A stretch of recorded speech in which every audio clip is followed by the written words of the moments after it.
Navigating the responsibilities after losing a loved one can be incredibly challenging, and sometimes, financial tasks can feel overwhelming.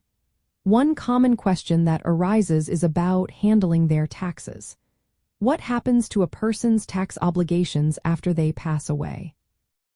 The final income tax return for a deceased person is typically due on April 15th of the year following their death. So, if someone passed away in June of 2023, their final return would generally be due on April 15th of 2024. This due date applies because the Internal Revenue Service, or IRS, considers the tax year to end on the date of death. The return covers the income earned by the person from January 1st up to their date of passing. However, it is important to remember that if the due date falls on a weekend or a holiday, it shifts to the next business day. There is also a crucial distinction to make between the final income tax return and any estate tax returns, which have different rules and deadlines. To ensure you meet this deadline, the personal representative or executor of the estate should gather all relevant financial documents. This includes income statements, receipts for deductions, and any information about investments.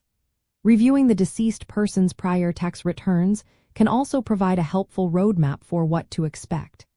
Keeping detailed records is paramount for a smooth filing process. A significant detail to be aware of is the availability of an extension.